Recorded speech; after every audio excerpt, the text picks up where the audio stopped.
Good afternoon, everybody. Jim Reynolds here. Welcome to my channel.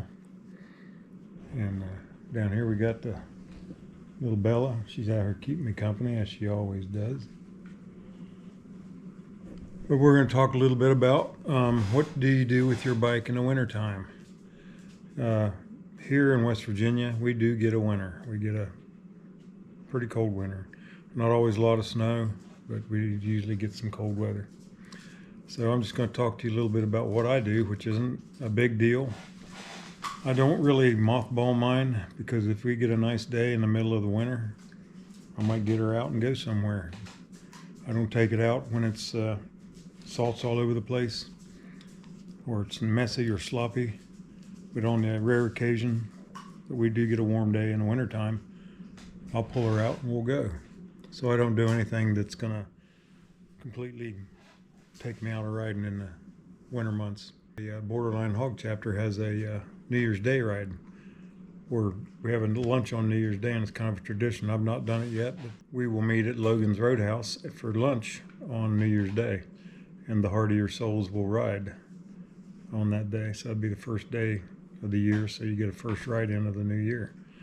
I haven't done that yet, but who knows, maybe I'll try it this year. We also have a polar bear ride, and I can't remember what the date is on that one. I think it might be the 3rd of January. But if it's cold, I'm not usually going to be out on the bike. So we're going to go over a few of the things that I do. Maybe you guys can give me some comments or tips on what I could do different with my winterization routine. Maybe give me some tips of why maybe what I do is not so great.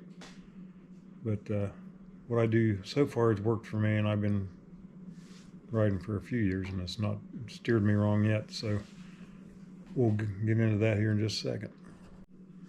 I guess the first thing we'll talk about is what I'm going to wear when it's cold.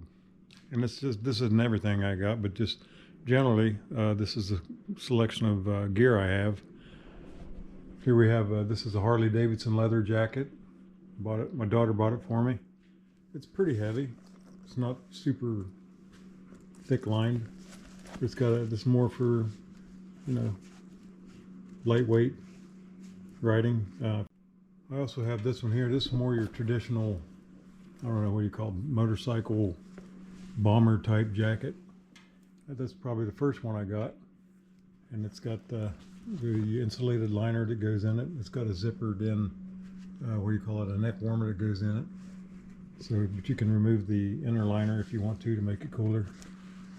And then of course I wear leather chaps in the wintertime. I don't wear them a lot, but these were folded up in that nice compact fold I showed you in another video, but I pulled them out to make sure they were in good shape.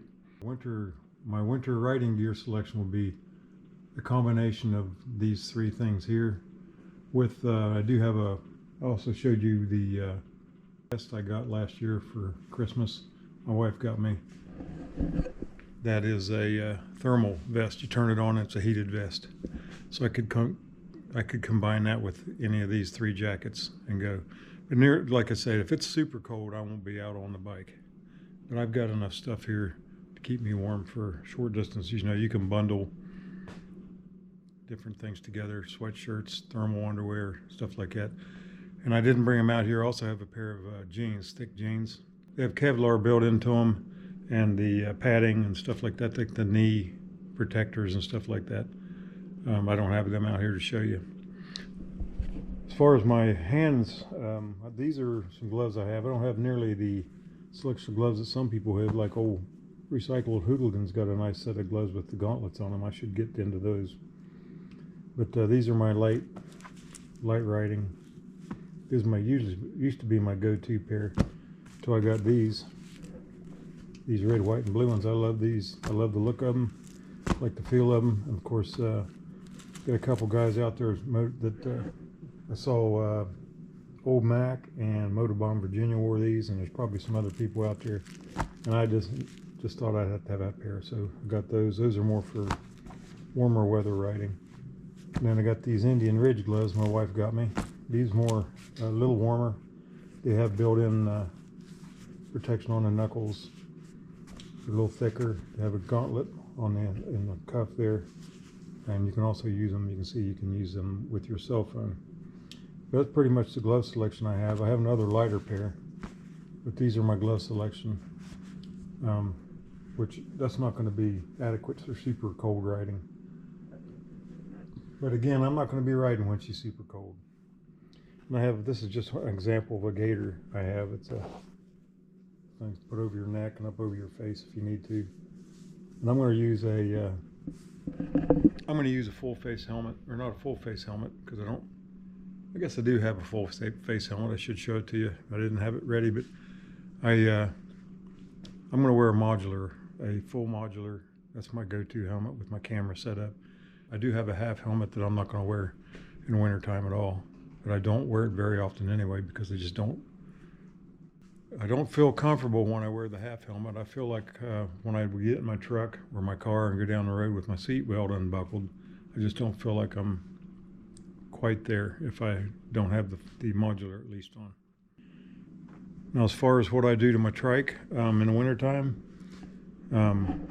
I always have it on the battery tender. I've never had a dead battery. I know they say you should never say never, but I've always got the battery tender attached to it. It's over there charging, especially in the wintertime when I don't ride it a whole lot.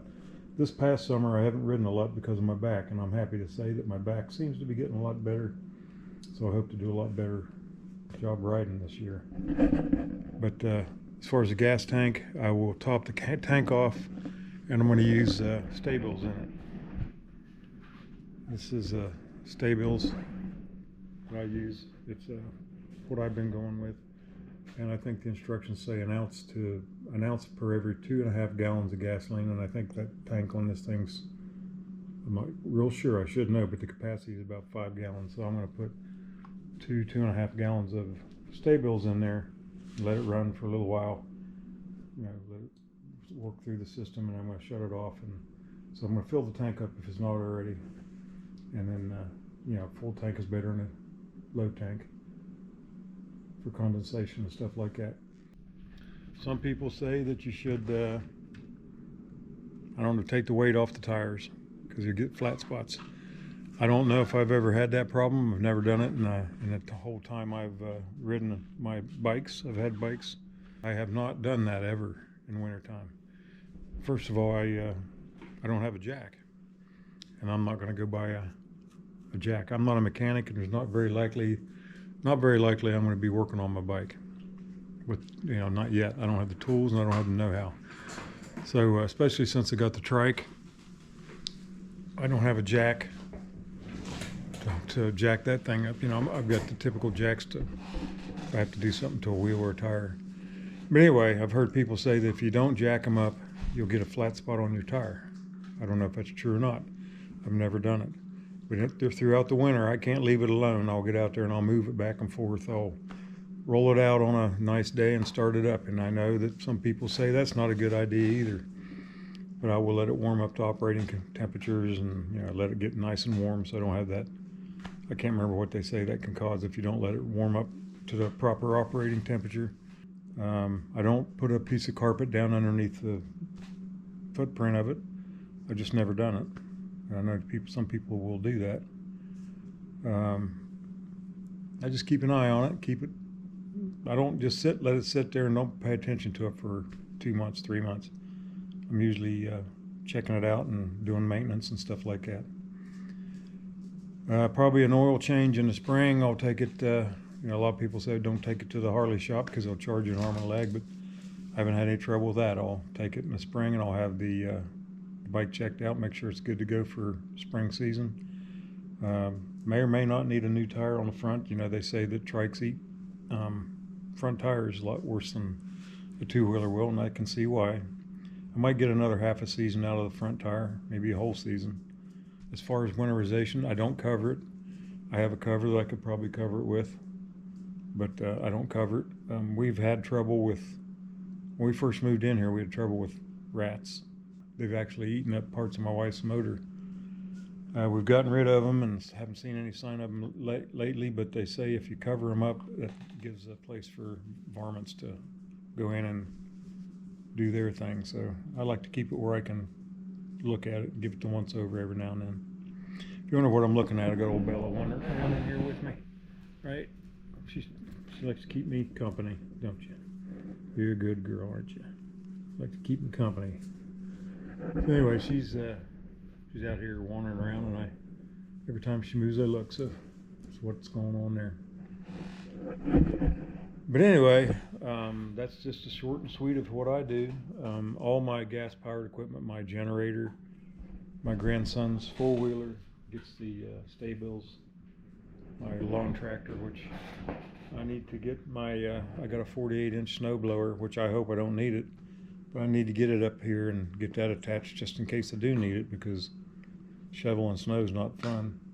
And I'm not as able to do it as I used to. I can still do it, but with my back, it's not one of my most favorite jobs anymore. But I put in my lawnmower. I got a barn down at the corner there. You saw the video on that. There's room in it for the tractor. But if I put the tractor, get all that stuff done down there, and it snows, I can't get the tractor back up here because of the snow. So what I'll do is I'll probably make room in this garage here and stage it up here or on the front porch and cover it up. But as far as winterization, that's what I do. I'm not likely going to be out when it's cold, uncomfortably cold, and call me what you will. Call me a non-rider or fair weather rider if you want to, but that's just the way she is. I don't like the cold weather, and I'm not going to ride in the cold if I don't have to. So, and I know some people, like Recycled Hooligan, he rides his bike year-round. He rides it to work. I do have the option. Well, first of all, I'm retired, so I don't have to go to work very often. If I do, it's my own fault. But that's just want to run through what I do, give you a little quick rundown of what I do for winterization and what kind of stuff I have that I wear to keep me warm. If you have any tips or additions to things I didn't mention or things I could do different that might be beneficial, put them in the comments down there, and I'd be glad to see them. But I guess that's it for now. See you on the next video. Talk to you later. Have a good weekend. Bye.